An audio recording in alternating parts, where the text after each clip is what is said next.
तपाईलाई प्रश्न सोध्छु, तपाईलाई सक्सेस चाहिएको छ छैन? तपाईँ जीवनमा सफल हुन चाहनुहुन्छ हुँदैन, या तपाईले आफू केही बन्न चाहनुहुन्छ भने त्यो प्राप्त गर्न चाहनुहुन्छ हुँदैन? यदि मैले पक्कै पनि यो प्रश्न गरेँ भने त्यसमा कुनै पनि अनकनाइ नभइकन, कुनै पनि डाउट नभइकन तपाईँ भन्नुहुन्छ मलाई चाहियो, म हुन चाहन्छु, म सफल बन्न चाहन्छु, या मैले सोचेको कुरा म गर्न चाहन्छु, मैले सोचेको कुरा म अचिभ गर्न चाहन्छु भन्नुहुन्छ।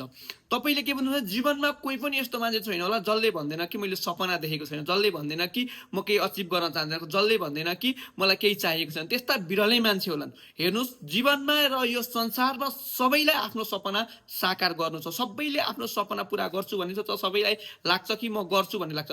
र पनि तपाईँ हेर्नुहोस् त, संसारमा कति मान्छे सफल छन् र कति मान्छे असफल छन्, या कति मान्छेले आफूले भनेको ड्रिम कुरा पाएका छन्, या आफूले सोचेको ड्रिम अचिभ गर्न सकेका छन्, र कति मान्छेले सकेका छैनन्। तपाईँले हरेक वर्ष देख्नुहुन्छ कि जिम जोइन गर्ने मान्छे, न्यू इयर रिजोल्युसन भनेर जिम स्टार्ट गर्ने मान्छेको जमात र कन्सिस्टेन्ट रूपमा रहेर आफूले सोचेको ड्रिम फिजिक अचिभ गर्ने कतिजना छन्। र हरेक मान्छे जसले प्लान बनाए, केही स्टार्ट गरे र जसले एक्जिक्युट गरेर आफ्नो माइलस्टोन एउटा अचिभ गरे, त्यस्ता मान्छे कति छन्? तपाईँले हेर्नु भने नगण्य रूपमा हुन्छन्। हो, जहाँ पनि जे पनि कुरामा भिड देखिन्छ। तपाईँले आज कुनै पनि मान्छेले केही कुरा गर्छु भन्नेको जमात हेर्नु भने त्यहाँ पक्कै पनि धेरै हुन्छ, र त्यो गर्ने या त्यो गर्न सक्ने र कन्टिन्यू रहने मान्छेहरू कम मात्रामा हुन्छन्। न्यू इयर रिजोल्युसनमा धेरै टार्गेट राख्ने, यो गर्छु त्यो गर्छु भन्ने हरेक मान्छेले सोच्छ। सबै मान्छेलाई लाग्छ कि म केही भन्छु, सबै मान्छेलाई लाग्छ कि म केही गर्छु, सबै मान्छेले सोच्छ कि केही हुन्छ, तर केही मान्छे हुन सक्छन् र केही मान्छे हुन सक्दैनन्। तपाईँलाई थाहा छ किन यस्तो हुन्छ त? तपाईँ पनि कतै यही ट्र्यापमा त पर्दै हुन्न। यदि तपाईँ पनि सोच्दै हुन्छ म गर्छु र भन्दै तपाईँ प्लान बनाउँदै छोड्दै हुनुहुन्छ भने तपाईँ पनि यही लुपमा पस्नुहुन्छ र यही जमातमा हुनुहुन्छ। तपाईँ सधैँ एभरेज रहनुहुन्छ।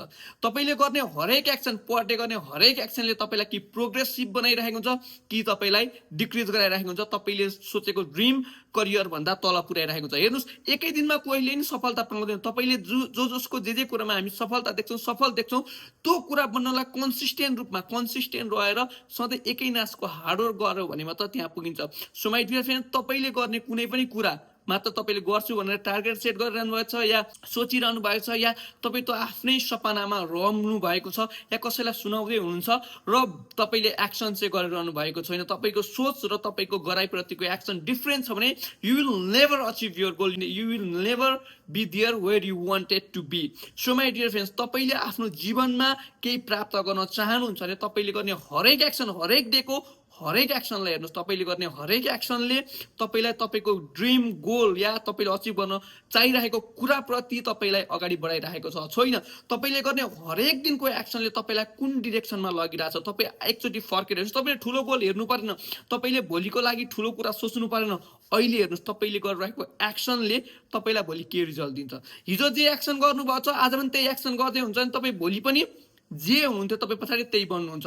आज तपाईँले एक्सन चेन्ज गर्नुभयो, तपाईँको एक्सन्स टुवर्ड प्रोग्रेस छ, केही तपाईँको ड्रिम गोलतर्फ छ भने तपाईँले तपाईँको ड्रिम एक दिन न एक दिन अवश्य अचिभ गर्नुहुन्छ। सो माइ डियर फ्रेन्ड्स, तपाईँ आफ्नो ख्याली भुलाबमा या यो गर्छु भनेर बस्नु भने गर्छु भन्ने धेरै हुन्छन्, गर्ने पनि धेरै हुन्छ, तर कन्सिस्टेन्ट रूपमा लाग्ने मान्छे मात्र सफल बन्छ। अन्ततोगत आफ्नो जीवनको त्यो गोल प्राप्त गर्न सक्छ। सो माइ डियर फ्रेन्ड्स, तपाईँले हरेक दिन आफ्नो सपनाका लागि समय दिनुपर्ने हुन्छ। हरेक दिन आफ्नो सपनाका लागि तपाईँ दौडिनु पर्ने हुन्छ, न कि तपाईँलाई एक दिन मुड चलो अनि गर्नुभयो, त्यसरी तपाईँले सोचेको जीवनमा या करियरमा कहिले पनि पुग्न सक्नुहुन्न र तपाईँले चाहेको कुरा कहिले पनि प्राप्त गर्न सक्नुहुन्न। सो माइ डियर फ्रेन्ड्स, आफूले गर्न चाहेको कुरामा हरेक दिन तपाईँ लागिरहनु भएको छ छैन, र हरेक दिनको एक्सनमा तपाईँको ड्रिम झल्किने काम तपाईँले गरिरहनु भएको छ छैन भन्ने कुराले तपाईँको भविष्य निर्धारित गर्छ या तपाईँको आउने दिन निर्धारित गर्छ।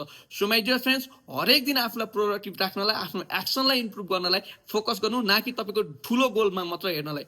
र अब आउँदै गरेको इयरमा तपाईँ आफूलाई झन् प्रिसाइज, झन् इफेक्टिभ रूपले कसरी अगाडि लान सक्नुहुन्छ त्यो सोच्नुहोस्, र हरेक दिन तपाईँ आफूले आफ्नो बेस्ट भर्जन बन्नलाई के गर्दाखेरि तपाईँको फ्युचर गोललाई नजिक पाउनुहुन्छ या फ्युचर गोल तपाईँको नजिक हुन्छ, त्यस्ता कुरामा आफ्नो समय र आफ्नो फुल इनर्जी लगाउनु होला।